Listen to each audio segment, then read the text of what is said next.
All right, everybody, happy Thursday, August 11th, coming to you on a Thursday instead of a Friday because I am off tomorrow, but still wanted to get you all the information about this week's trivia game. My name is Eli Robinson. I'm the Chief Trivia Officer here at Water Cooler Trivia. We provide a weekly trivia game for companies, organizations all over the world interested in staying connected to their coworkers, hanging out with each other in an asynchronous manner, learning fun facts, etc. You can find us on Twitch, LinkedIn, TikTok, etc. Water Cooler Trivia, Chief Trivia Officer. If you have any questions, comments, concerns, want to talk trivia, want to talk life, you know where to find us. Let's chat. Let's jump into this week's game. So 4,100 users done with the quiz by Thursday. Average of 7.94, which is a little bit higher than we normally have. As you can see, we have quite a bit of people in the 9 slot, which we really like.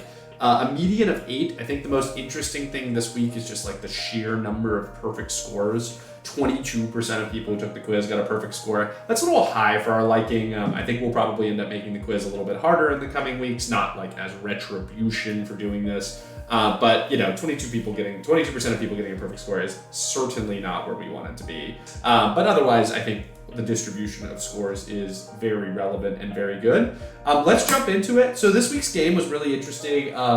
Essentially, it was written by our quizmaster, and he was able to discern that 25 years ago, there was an amazing slate of movies that were showing in theaters. Much better of a monthly slate than you would see now in today's day and age. And so we went and looked at the top 10 and tried to sneak the words from the top 10 into trivia questions, which he did unbelievably. We had to wordsmith some that I'll show you. But it was really, really fun theme for this week's game. So here we go. August 1997, 25 years ago, was simply a banner month for movies. It was so impressive that one of our favorite flicks ever, Air Bud, was only the 11th highest grossing title of the month. Crazy. Of course, we couldn't get that top 10 out of our heads, so here are 10 questions inspired by those films in order from highest to lowest grossing. Let's take off. In between Harry S. Truman and John F. Kennedy, what U.S. president and World War II hero was the first person to fly in a plane using the Air Force One call sign in 1953? That is, of course, Dwight D. Eisenhower, president from 53 to 61, I guess technically from inauguration date. A stunningly low percentage of people got this right, 69% correct. Q1s we really want to be easy, so there were lots and lots of presidents that were guessed. I think the lack of pictures for the entire game really hurt people. Because normally in a question like this, we would just put a picture of Eisenhower up there. I think people generally know what Eisenhower looks like. Only 7 out of 10 people knowing that the president between Truman and Kennedy in 1953, who was a World War II hero, was Eisenhower, was just like really, really shocking. Also, I will say that like whenever we have a lot of text in a question, the correct rate generally goes down. So that's probably what you saw here. But like I would have had this as a 90% or so, like a very, very shocking reality that people did not know this one. Question number 2, there's a strange conspiracy theory that which Colorado City's airport, the third busiest airport in the country, stands above an underground city which serves as a headquarters of the New World Order. 83% correct. So the structure of this question clearly got to people in the fact that like there's some weird sentence structure. The question looks hard, even though it's one of the easier questions that we've asked in a long time, where essentially like, there's a city that has a really busy airport in Colorado. And many, many people did not guess cities or airports. So when they were reading this, they're like, what the hell is going on here? We got a lot of like Illuminati guesses and stuff like that. So apologies for the weird structure. But the answer is Denver. Really surprising that this conspiracy theory is as robust as it is. If you've never looked it up, it is like a real thing. So you should definitely go look up the Denver New World Order conspiracy theory. Question number 3, it takes 1,000+ mile migration up the Yukon River to reach the spawning grounds of the Chinook species of what kind of fish? Pretty straightforward here. The answer is, of course, salmon. A little bit less than we would have expected. I would have thought in the low 90s. Lots of various fish were guessed as wrong answers. And, salmon, because it has a silent L, obviously lends itself to like being misspelled incorrectly frequently. So I really enjoyed that. I'll also say that like it's kind of like February or Wednesday where like because you know in your brain that it is tough to spell, the way you misspell it is just kind of funny. And I really enjoyed all the various salmon spellings that we had. Question number 4. His last name was Sanders. But our favorite fun fact about George of the Jungle Book, he voiced antagonist Shere Khan in the 1967 Disney version of the film, is that he actually married two sisters, Magda and Zaza, who shared what last name? Okay, so I am aware that this question is structured incredibly strangely. When you want to fit the words George of the Jungle into a question and you don't want to ask about George of the Jungle, you're going to have some weirdness. Me and the Quizmaster wordsmith this one's really hard and ultimately came up with something I think was fair. Yes, the question's kind of buried in there at the end. The answer is Gabor. The Gabor sisters used to be trivia, absolutely stalwart. Zaza Gabor was a socialite. And so we're asked about her all the time. I think these days, the Gabor sisters aren't as popular perhaps as we would have imagined, so only 65% correct. But really, we worked very hard on structuring this question in a way that was chewable. And so really happy that it turned out the way we wanted it to. Question number 5. 75% of the blame for earworms, like I Got a Feeling and Boom Boom Pow, rests with Taboo, Will I Am, and Apla da App, The Men in Black, What? Okay, so this question required a lot of wordsmithing.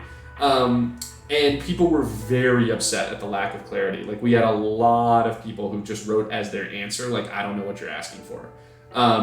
So because there were sequels to Men in Black, Men in Black 2, and in the song Men in Black, it's Men in Black Galaxy Defenders, we had a lot of people who guessed Men in Black 2, Men in Black 3, and Men in Black Galaxy Defenders, which is not an unreasonable thing to do at this question.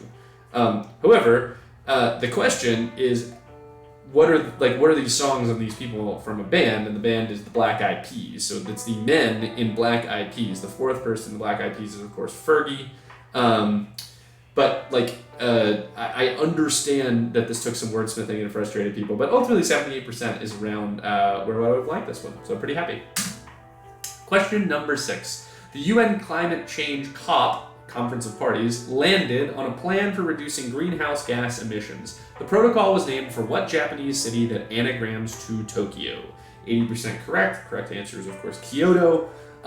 So we had a very long discussion about how to grade this question because anagramming, which means that the 5 letters in Tokyo ultimately are the letters in the answer, theoretically means that the answer must have only 5 letters, and it must be exactly Kyoto.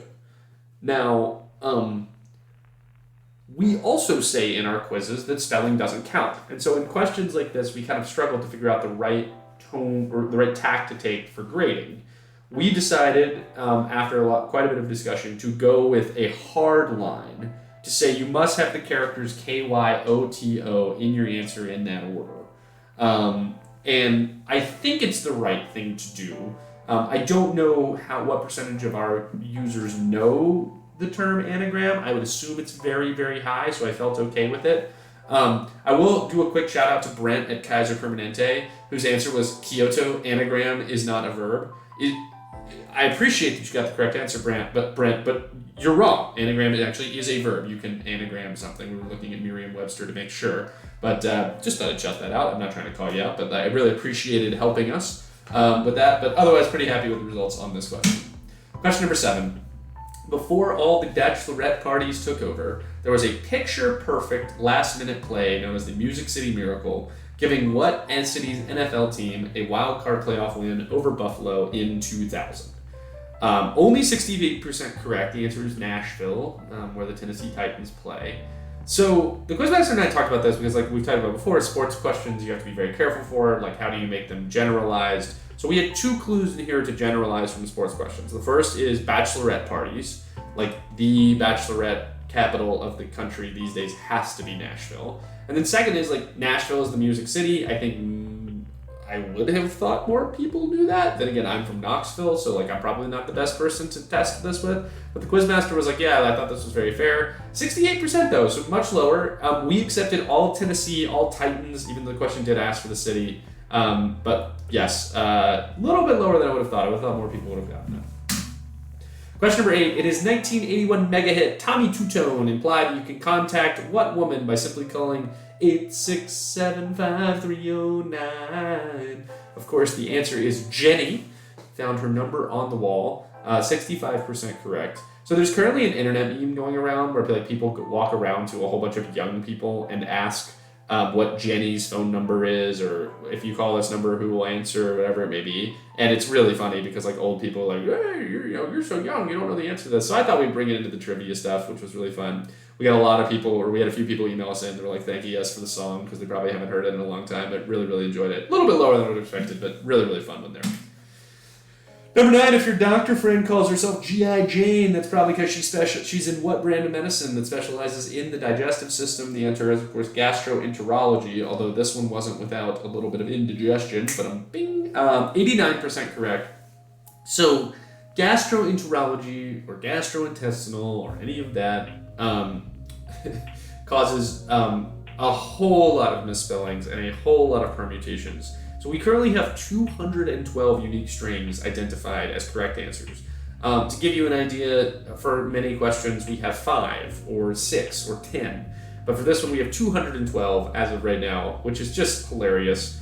We just had trouble deciding where to draw the line on right and wrong, especially because spelling doesn't count. The only thing I took a very hard line on was gastronomy. Gastronomy is wrong. Like, gastronomy is about eating, not about your gastrointestinal system.